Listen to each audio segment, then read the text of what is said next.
Welcome to Fractured Chaos. You know that feeling when your entire world collapses in slow motion?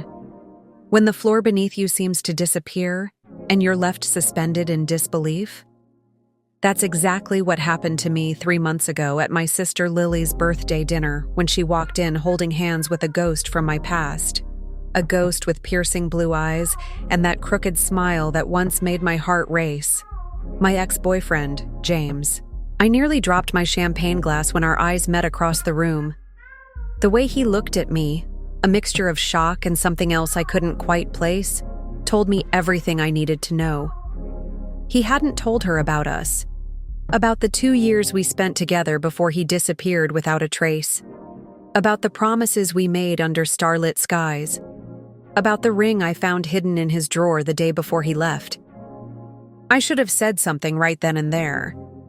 But how do you tell your baby sister that the man she's been gushing about for weeks, the man she called the one, once broke your heart into 1,000 pieces? So I smiled through gritted teeth and excused myself to the bathroom, where I scrolled through old photos I should have deleted long ago. Photos that proved what no one else in that room knew. James wasn't just anyone. He was the reason I'd sworn off relationships altogether. What Lily doesn't know is that James didn't just leave me. He vanished the night after I discovered evidence that he might have been involved in something dangerous, something illegal. I never reported my suspicions because I was afraid of him, of what I knew, of what I didn't know. And now he's dating my sister. Coincidence? I stopped believing in those a long time ago. When I returned to the table that night, I slipped my phone under my napkin and hit record. Call me paranoid, but something told me I needed to document everything. And thank God I did, because what I captured changed everything. 2 weeks passed with me living in constant anxiety. Every family dinner felt like walking on broken glass. Every time Lily mentioned his name, I felt sick. But I kept my mouth shut while watching them together, studying James for any sign that he recognized the danger he was in, because he had to know that I could expose him any time. Then came the text. We need to talk. Alone. A number I didn't recognize, but I knew who it was from. I agreed to meet him at the park where we had our first date. How poetic. How manipulative. How perfectly James. You look good, Tabitha, he said, approaching the bench where I sat clutching my pepper spray inside my jacket pocket. Cut the crap, James. What do you want? His smile faded. I want you to understand something. Lily doesn't need to know about us. And why is that? Because you're afraid she'll leave you when she finds out you're a liar? Or because you're afraid I'll tell her what I found? His eyes darkened. You don't know what you found. I know enough. I bluffed, watching his reaction carefully. Be careful, Tabitha. Some doors should stay closed. He reached for my hand, but I pulled away. That's when I noticed it. The small tattoo on his wrist that hadn't been there before. 3 numbers. 157. As he walked away, he called over his shoulder. Family is everything, isn't it? It would be a shame if something came between you and Lily. What he didn't know was that I had already started digging again. The mysterious business trips, the unexplained cash, the midnight phone calls, all the things I'd noticed when we were together but had chosen to ignore. I wasn't that girl anymore.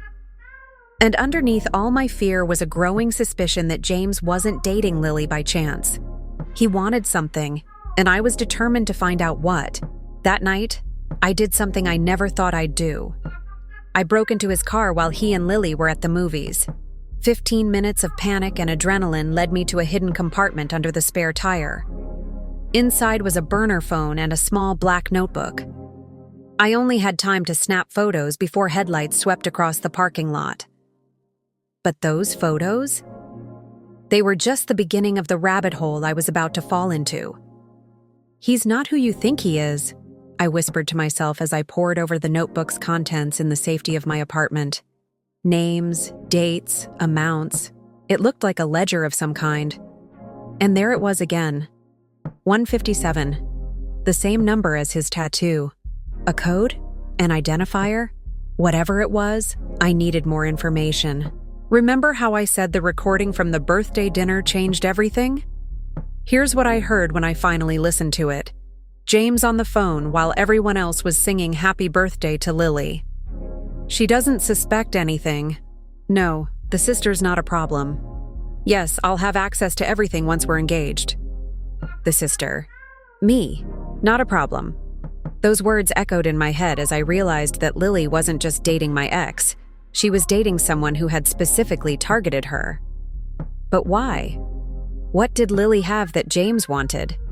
And then it hit me. The inheritance. Our grandmother had left Lily a substantial amount of money, which she would gain access to upon marriage or turning 30, whichever came first. Lily was 28, and James was suddenly in a rush to propose. I needed proof before confronting either of them. Breaking into his car was risky, but what I did next was even more dangerous. I created a fake social media profile and reached out to some of the names from the notebook.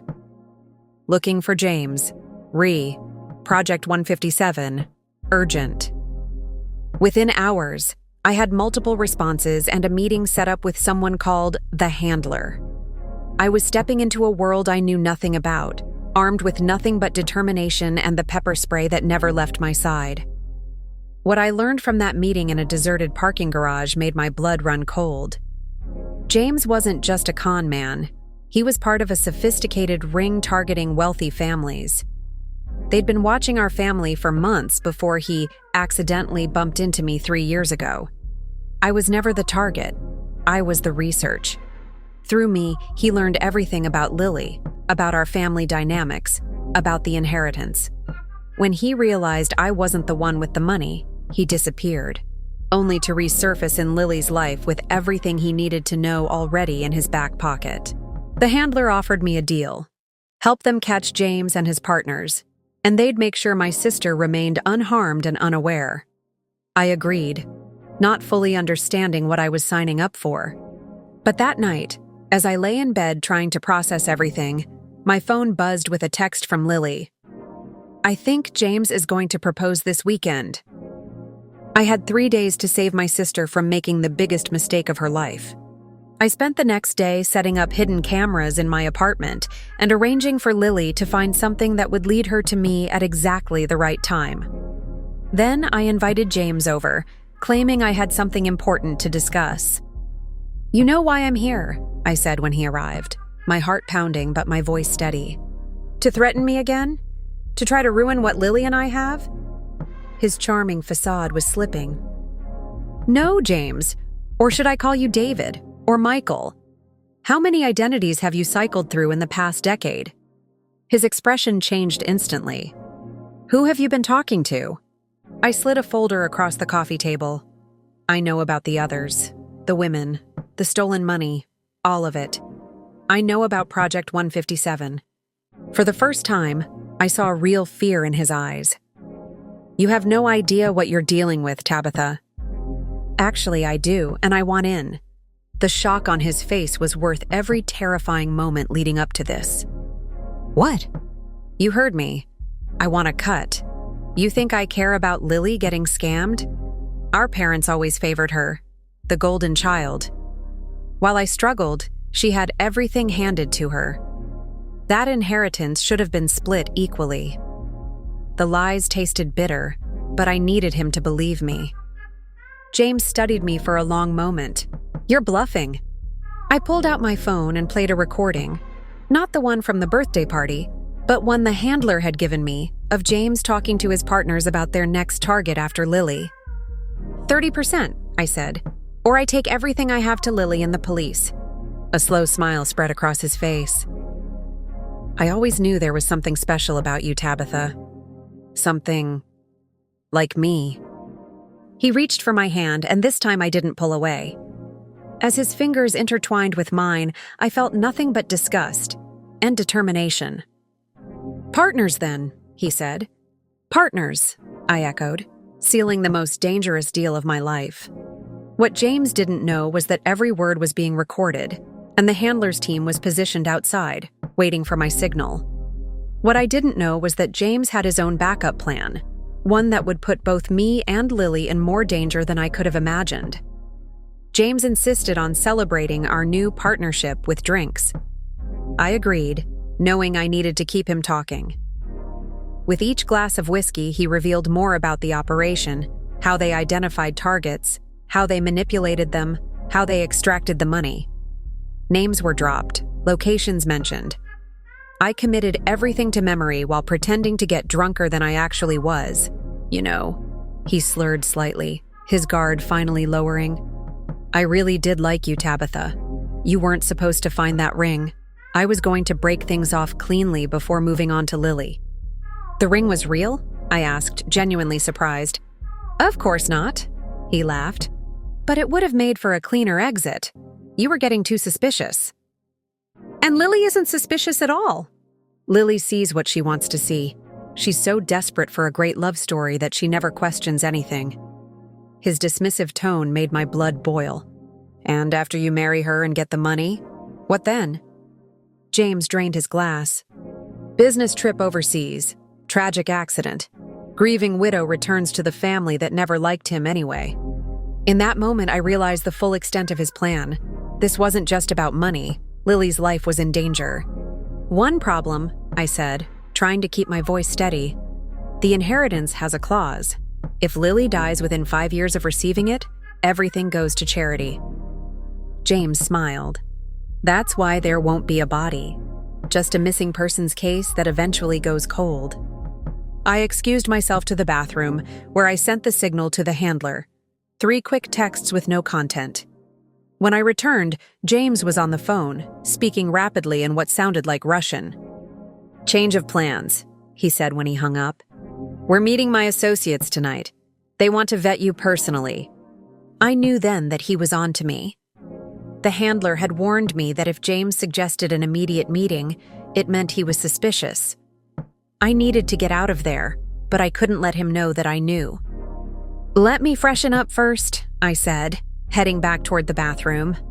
Instead, I slipped out the back exit I'd identified earlier and ran toward the designated meeting point where the handler was supposed to be waiting. But no one was there. My phone buzzed with a text from an unknown number. Handler compromised. Trust no one. Go home. Lock doors. And then another text from Lily. Where are you? James is acting weird. He keeps asking about you. My blood ran cold. I'd been so focused on protecting Lily from James that I hadn't considered he might use her to get to me. I rushed home to find my apartment door slightly ajar. Inside, my hidden cameras had been disabled, and on my kitchen table was a single playing card, the Queen of Hearts with its face scratched out. My phone rang, Lily's number. Hello, Tabitha. James's voice came through the speaker. I believe you and I have unfinished business. If you touch her, I swear to God. Relax, James said, his voice unnervingly calm. Lily's fine, for now. She's just taking a little nap.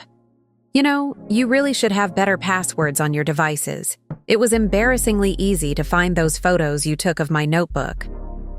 What do you want? The originals, the recordings, everything you've collected. You have 30 minutes to bring it all to Lily's apartment. Come alone, or I call my associates. The real ones, not the undercover agents you've been working with. The line went dead. I stood there frozen, before springing into action. I gathered everything I had, the photos, the recordings, the notes. But I didn't delete my backups. Instead, I set up an automated email to send everything to the police if I didn't enter a specific code within 12 hours. As I drove to Lily's apartment, I tried to formulate a plan. James was smart, but he was also desperate. Desperate people make mistakes. Lily's apartment was dark when I arrived. I knocked, and James opened the door immediately, pulling me inside. Where is she? I demanded. Bedroom, still sleeping. Don't worry, she'll wake up with nothing but a headache. I could see Lily's form on the bed through the cracked door.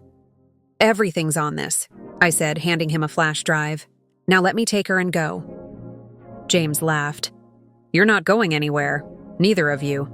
Not until I verify this has everything. and then we'll discuss what happens next." He gestured to a chair. "Sit."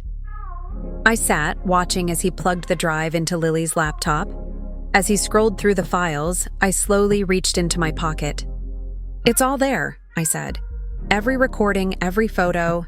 James was so engrossed in the files that he didn't notice me pressing the small device the handler had given me earlier that week, a panic button that would alert the backup team. "You know what I don't understand?" he said, still looking at the screen. "Why you care so much. You said it yourself. Lily was always the favorite. She got everything you didn't." "That was an act, James. Unlike you, I actually love my sister." "Love?" he scoffed. "Love is a fairy tale people tell themselves to justify their attachments. There's only advantage and disadvantage." "Is that what you told yourself when you left me? That I was a disadvantage?" His eyes met mine. "You were becoming a liability, just like you are now." The sound of breaking glass interrupted us as tactical officers burst through the windows and doors. In the chaos, James lunged toward the bedroom, toward Lily. I moved without thinking, throwing myself between them. The impact sent us both crashing into the wall. James recovered first, grabbing me by the throat. "You think this is over?" he hissed. "This is bigger than you know. 157 isn't a code or a tattoo. It's how many of us there are." As the officers pulled him off me, I saw something I hadn't expected. Real emotion in his eyes. Fear, yes, but also something else. Regret? Impossible. "Tabitha," he called as they dragged him away. "Check her pulse." Those 3 words sent me running to Lily's side. When I couldn't immediately find a pulse, I screamed for help. The paramedics rushed in, pushing me aside as they worked on her. Those minutes were the longest of my life. When they finally said she was stable but needed to get to a hospital immediately, I collapsed in relief. I rode in the ambulance, holding her hand the entire way, whispering apologies she couldn't hear. 3 weeks have passed since that night. James and several members of his network are in custody, though many more remain at large. The investigation revealed that they'd been operating for years, targeting wealthy families across the country. The number 157 wasn't how many of them there were. It was a reference to the section of the criminal code their victims could never prove they'd violated. Lily is still recovering, both physically and emotionally. The drug James gave her was meant to simulate the symptoms of a stroke, which would have provided cover for his grieving fiancé act when she died. She doesn't remember much from that night, and I haven't told her everything. Some truths are too painful. As for me, I've moved in with Lily temporarily to help her recover. The reality is that I can't bear to let her out of my sight. The handler, whose real name I now know is Detective Reyes, has arranged for protection until the trial. He says I was brave, but I don't feel brave. I feel like I almost lost everything because I was too afraid to speak up when I first saw James at that birthday dinner. Yesterday, I received a letter from the detention center where James is being held. I haven't opened it. I'm not sure I ever will. Some doors should stay closed, just like he warned me. But not because of fear, because I choose what influences my life now. Lily asked me last night why I never told her I'd dated James before. I could have made up an excuse, something that would have protected her feelings. Instead, I told her the truth. That I was ashamed I hadn't seen through him sooner, that I blamed myself for his crimes, that I was afraid she wouldn't believe me. She hugged me and said, "I would have believed you, always." And that's the thing about deception. It thrives in silence and isolation. The moment you shine a light on it, it begins to crumble. So here's my truth. I'm still scared. I still check the locks twice before going to bed. I still flinch when my phone rings from an unknown number. But I'm not silent anymore. And neither are the other women James and his associates targeted. We've formed a support group, sharing information with investigators and warning signs with the public. The handler tells me they're closing in on the rest of the network. I hope he's right. But even if some of them escape justice, they can't hide forever. Not anymore. As for that ring I found in James's drawer 3 years ago, I finally learned the truth about it. It wasn't meant for me, and it wasn't fake. It had belonged to his previous victim, a woman who didn't survive his love. Her name was Rachel, and her family has been looking for answers for 5 years. They have them now, along with the ring I helped recover from a pawn shop based on information in James's notebook. Yesterday, I stood with Rachel's parents as they buried their daughter properly. Today, I'm helping Lily pack up the apartment she once shared with the man who intended to make her his next victim. Tomorrow? Tomorrow we start over. Together. Stronger than before. Because if there's one thing I've learned from all of this, it's that real love doesn't demand secrets or silence. Real love is honest, even when the truth is ugly. Real love protects, even at great personal risk. And family, real family, holds on tight when the deception finally shatters and all that's left is the truth.